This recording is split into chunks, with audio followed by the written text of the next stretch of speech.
Hey everyone, this is Elenbaas from Nightlight Astrology. Happy Friday, everybody. Today we're going to take a look at a series of aspects that Mercury is making over the weekend. We have Mercury now in the sign of Leo and moving quickly through trines with both Saturn and Neptune in Aries, and then immediately into an opposition with Pluto. Today, I'm going to take a look at each of those aspects, map them out for you so you know when they're occurring, give you some things to watch for, generally speaking.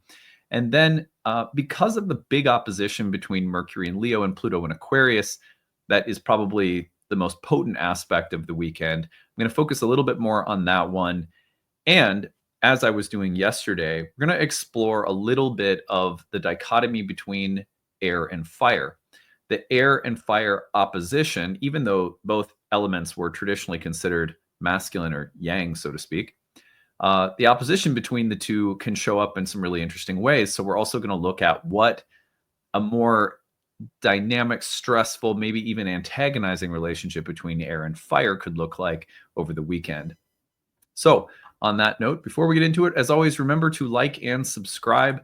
It really helps our channel to grow. If you're someone who tunes in regularly but is not yet subscribed, that helps our channel and our community tremendously. We really appreciate it. You can find transcripts of any of these daily talks, as always, on the website, which is nightlightastrology.com. One thing to promote today, go to events, click on live talks, and you will see my talk for the month of July is on the 9th house. That's July 10th. Register and you will receive the live login link for the webinar. If you can't attend live, you'll get the recording replay afterward. I hope to see you there. And we will soon have the rest of the 2025 webinars posted. I've got all of them scheduled now. So you'll see pretty soon on the website, August through December will be up there. So you can take a look at what's on the webinar menu coming up here.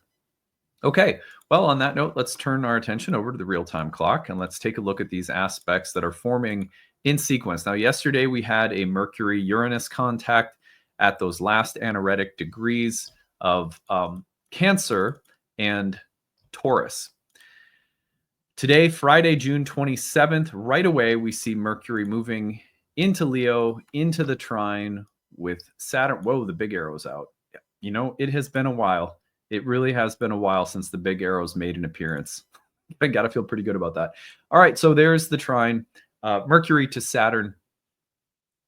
And then if we move this clock forward just a day, we're going to see that by Saturday, Mercury will move through a second trine to Neptune. Did I say square? Maybe I said square. Mercury will trine Saturn today, trine Neptune today into tomorrow. And then by Sunday, the final aspect occurs. And that aspect will occur when Mercury gets to the 3rd degree of Leo, where it will go through the opposition to Pluto. So because these aspects are forming so close to one another, and so in such a short period of time, what I want to say is that today through Sunday, any of the things that we talk about on today's episode will be potentially applicable. You could be feeling or noticing any of the things we're going to talk about with any of these aspects between now and Sunday. Once we get to Monday, the Mercury and Pluto cooling off, Mercury getting to about 3 degrees out from Saturn and Neptune, give it maybe till Wednesday of next week before the full opposition between Mercury and Pluto subsides. Interesting that Mercury in the sign of Leo later in July is going to station and turn retrograde. This is around July 18th. Its retrograde will take it backward and bring it really close to the opposition to Pluto again. Not exact, but by about August 11th, Mercury is going to be back within the 3-degree engagement range with Pluto. So this Mercury opposition is something that in a way is being retouched upon in the month of August at the tail end of Mercury's retrograde in Leo. So keep that in mind because it does suggest that there may be a little bit more weight or that the process around, especially the opposition from Mercury to Pluto this weekend, could sort of be ongoing. All right. Well, let's talk about, first of all, I want to talk about elements. I've been thinking a lot about elements lately, and I think, here, let me get my notes up here. So when, oh my gosh, You'd think I'd be able to find my notes. Okay, here we go. So when we think about Mercury, it's a fast moving planet making fast moving trines. Uh, Trines suggest elemental compatibility. Trines are always formed between whole signs that are of the same elemental family. So Mercury in a fire sign of Leo, trining Saturn and Neptune in Aries. The major emphasis is on fire. Mercury is the planet that is easiest to bring into our personal experience. Saturn, Neptune, both such big planets in terms of the sort of philosophical underpinnings of their archetypes. And so it really does become easier to ground things through the presence of Mercury in a delineation with planets like this. So let's think about Mercury as the mind, speech, communication, intellect, the part of us that breaks things down in order to understand them, that conveys, communicates, exchanges, articulates, and understands through a process of differentiation. So that Mercury is the main planet we're looking at this weekend. The way that I find that, like, most of us watching this will end up noticing or observing Mercury will be in terms of what's on our mind, how we're thinking, how we're perceiving, how we're communicating.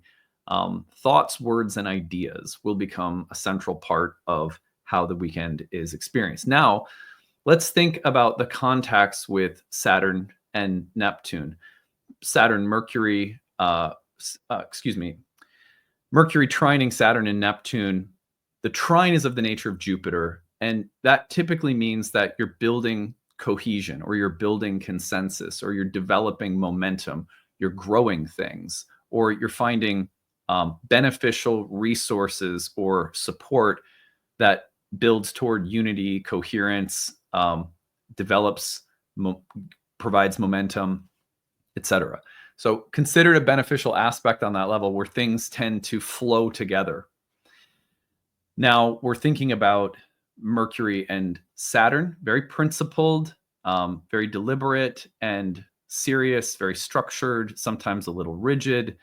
Mercury trining Saturn can be about taking thoughts and ideas and conveying them in a way that's strong, principled, mature, kind of has a gravitas, and there's a feeling of consequence behind it. Can be a little authoritarian or rigid mentally, verbally, intellectually.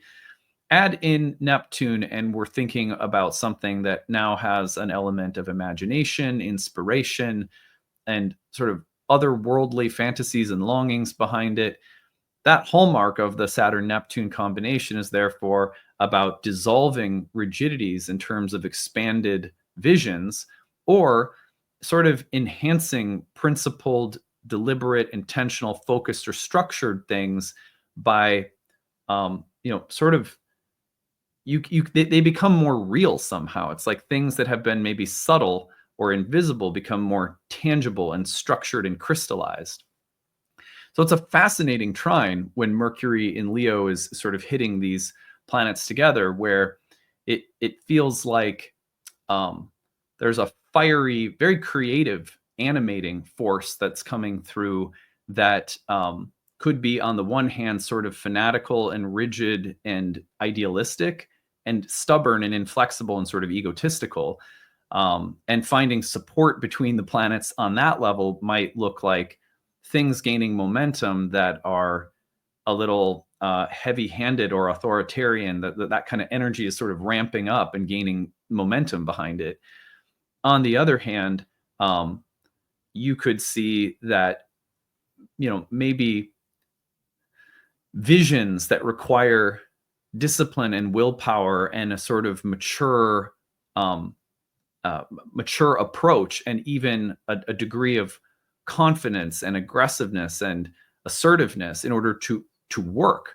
Like, if you're going to start a business, you need to have a kind of a vision and a moxie and a confidence and a stick-to-itiveness and a discipline that you can apply with like vigor and confidence, like that. So that same energy, very visionary, very strong and confident and bold, but not necessarily bullying or authoritarian, could also be a part of how these planets connect in their trine. Then it gets really interesting because, of course, these planets are going to, as Mercury, after Mercury hits these planets, it moves right into an opposition with Pluto and Aquarius. Let's talk a little bit about anytime that Mercury opposes Pluto, you have the potential for the mental and intellectual energies to become greatly empowered to speak or say things, write and articulate things, learn things, study things, convey things, teach things, express things, invent things, exchange things that have tremendous, fertile, transformative power behind them. And the opposition between these two can be a really dynamic point of creative release for Mercury. At the same time, that dynamic opposition between Mercury and Pluto can express in terms of major ideological, mental, verbal, communicative conflicts and power struggles. And so the steam that Mercury's gaining by these fiery trines to Saturn and Neptune may immediately come into conflict with a kind of oppositional force that immediately implies a power struggle as this fiery momentum is gaining force. It would be like someone making a strong executive decision and then immediately facing, kickback or opposition or resistance from someone or something who doesn't like the decision or who wants you to consider a different perspective. I know, for example, sometimes I'm in dad mode. I don't necessarily mean to be a jerk, but sometimes I just sort of make an executive proclamation. And sometimes, both my wife and I take turns being leaders in the family. And sometimes, whether it's my wife or me doing that, it's like it's needed to kind of gather, oh, okay, now we have a trajectory, we're going in a direction. Sometimes, when I do that, sometimes when my wife does that too, it's like you're immediately met with like, wait, thank you for, trying to lead us, but that's not exactly what the rest of us want to do. There's pushback and then there's negotiation. And if either of us are in a particularly bad mood, then there'll be a power struggle, right? It's like, no, it's my way or the highway. So, and frequently when we have to make choices as parents, the kickback from our kids becomes like, well, I don't like that. I don't want to do that. That's not what I wanted. This is, and then there's like, they're all going to be attorneys when they grow up because the negotiations, begin.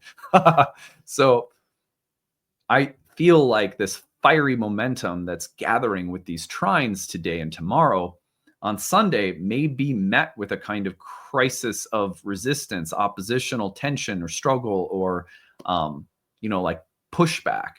On the other hand, that fiery momentum that Mercury is gaining in terms of ideas, words, speech, plans, structures, exchanges that Mercury's designing or creating, very creative planet Mercury, could immediately be empowered and supported by some other force that we have to maybe accommodate but join with creatively. A lot of different ways of looking at this sequence of events that's taking place this weekend. What I want to do to close as we go through all of this, and just to remind you, we have the Mercury trine Saturn today. We have the Mercury trine Neptune tomorrow, and the Mercury opposite Pluto Sunday. So it's like boom, boom, boom, right? Like that. I want to talk a little bit about fire and air in ancient elemental theory and how we might also think about the fire-air opposition. When the two antagonize each other or creatively work together, but through stress and oppositional tension, what does that look like? Well, one way of thinking about fire is through vision. It was the highest element in the spheres of the elements, with earth being the lowest, then water, then air, then fire, building its way up to the realm of the gods of the planets.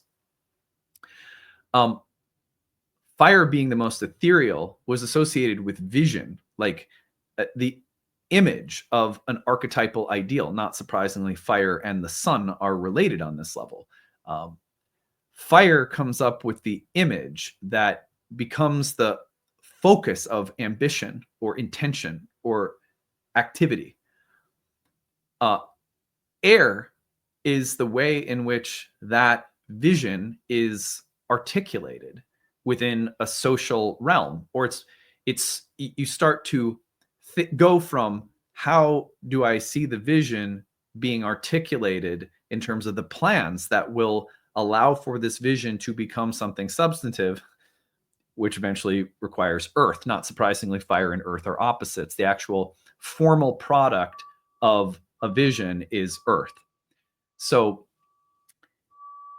air and fire, when they oppose, can be about the rational part of us saying, I'm not sure that vision is reasonable or practical, or I'm not sure what kind of plan can accommodate that vision, which can be like a dream killer or a buzz killer for the momentum and energy and passion of fire.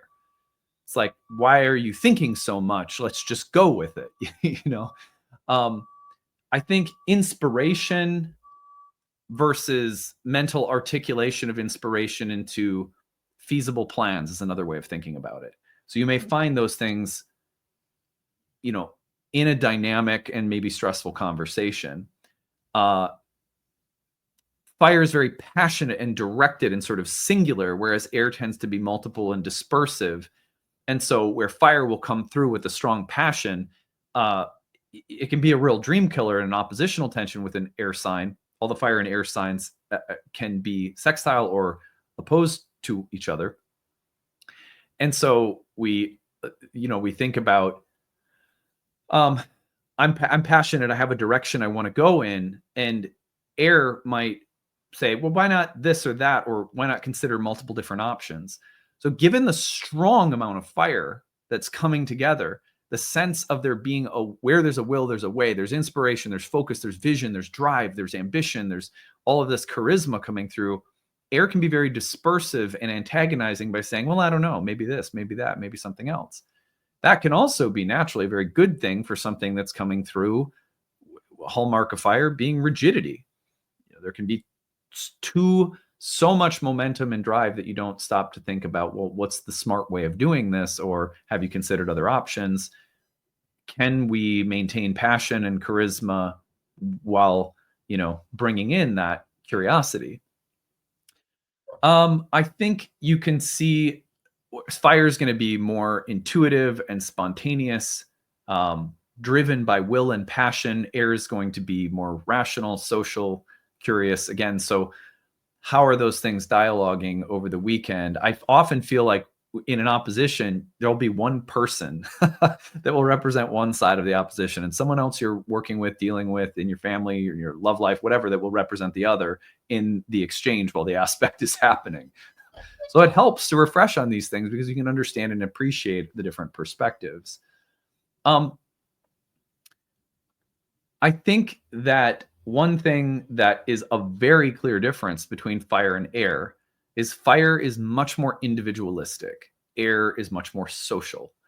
And so the Mercury in Leo too, the sun sign, a strong-willed individualistic sign, Aries, strong-willed individualistic sign. Those energies coming through might be, this is my will, this is my way, these are my thoughts, this is my direction, this is my vision. It is part of what makes me a unique, independent, creative being, that I'm flowing in this direction right now. And then the opposition from Pluto and Aquarius can be like, well, there is a social force that represents a different perspective or a multiplicity of perspectives, or the force of conformity to act or behave according to some group or category as opposed to individual, that can push in the opposite direction and be dispersive and deconstructive. There's nothing worse in some ways to Mercury and Leo than you're coming through with a strong, clear sense of motivation, direction, individuality, creative vision, and inspiration, and someone says, oh, I'm sorry, because if you act that way, you won't be in conformity with this or that group, and you better bend your knee to the group rather than your individual reality. That's a tough thing to deal with, because on some level, we're social beings. Ignoring the social constructs, ignoring the social dimensions of life would be stupid. But paying too much attention to them and getting involved in, losing ourselves in social categories is also tremendously risky, right? So the two together might be about how does how do we bring together that fiery, fierce, individual, driven, visionary quality alongside of some very important social level of feedback or concern, or a more rational side of things that maybe has different ways of seeing something. So anyway, like I said, I have lately been really deepening and refining my work with the elements. There's something new every year that comes in. You've seen me work in the past with the bounds, fixed stars sometimes. Like something will always work its way in throughout the year, especially as I'm cultivating new master classes. I hope that you found this level of working with the aspects this weekend and the elements, especially with Mercury and Pluto, useful, that it helps contribute to your ongoing process as a student, but also practically helps you understand the astrology of the weekend. All right, that's it for now. We'll see you again on Monday. I hope you all have a great weekend.